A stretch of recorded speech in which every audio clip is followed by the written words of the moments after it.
वालू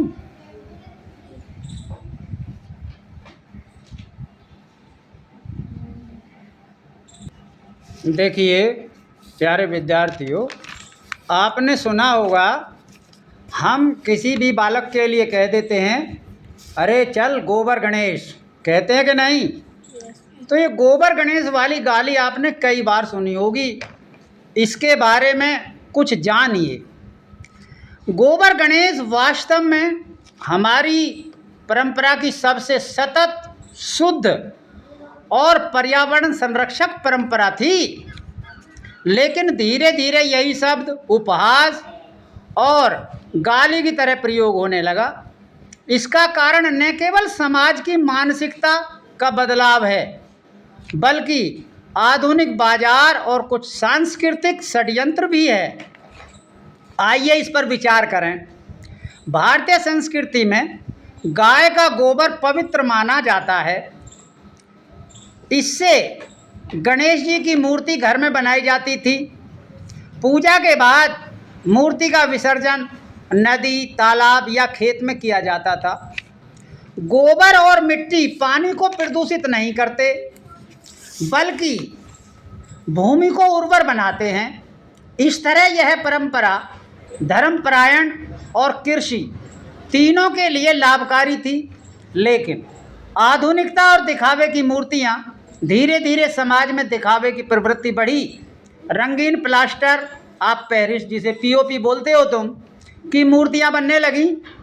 इसमें रासायनिक रंग, प्लास्टिक और भारी धातुएं, शीशा, पारा, क्रोमियम डाले जाने लगे। पूजा के बाद जब ये मूर्तियां नदी में विसर्जित होती हैं तो जल विषाक्त हो जाता है, जहरीला हो जाता है। परिणाम स्वरूप पानी गंदा हो जाता है, जलीय जीव नष्ट होने लगते हैं और इंसान की सेहत खतरे में पड़ जाती है। गोबर गणेश गाली कैसे बना? यहाँ सबसे बड़ा प्रश्न यही है। पहले गोबर से मूर्ति बनाना पवित्रता और सादगी का प्रतीक था, लेकिन अंग्रेजों के दौर और उसके पश्चात पश्चिमी सोच ने गोबर शब्द का गंदगी का पर्याय बना दिया। अब भाई गोबर गंदगी का कैसे बन गया? शहरी संस्कृति में गोबर को गांव में गरीबी और पिछड़ेपन से जोड़ा गया।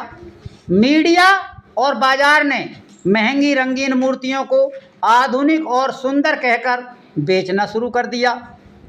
धीरे धीरे गोबर गणेश कहने का मतलब सस्ता, घटिया और मजाक का पात्र बना दिया। यह एक तरह का सांस्कृतिक षड्यंत्र था ताकि हम अपनी पारंपरिक पर्यावरण मित्र पूजा से दूर हो जाएं और बाजार की महंगी मूर्तियां खरीदें। असली सवाल, पानी गंदा होगा तो जीवन कैसे बचेगा? आज नदियां प्लास्टिक, पीओपी और रसायनों से भर गई हैं। अगर जल प्रदूषित होगा तो पीने का पानी दूषित होगा। और याद रखिए, जल ही जीवन है। गंगा, यमुना और सारी नदियां जहरीली होंगी तो न केवल इंसान बल्कि पूरी सभ्यता संकट में पड़ जाएगी। परंपरा की ओर लौटिए। गोबर और शुद्ध प्राकृतिक रंगों से गणेश बनाने की परंपरा फिर से जीवित करिए। असली सुंदरता सादगी और पवित्रता में है, न कि दिखावे में। यह बच्चों को बताना चाहिए। अब गोबर गणेश गाली नहीं, संस्कृति की पवित्रता की पहचान है। तो मैंने आपको ये बातें बताई हैं गोबर गणेश की। देखो, अब महंगी मूर्तियां मिलती हैं बाज़ारों में, आप उनको खरीदते हो, नदियों में विसर्जित करते हो, जिससे पानी जहरीला होता है।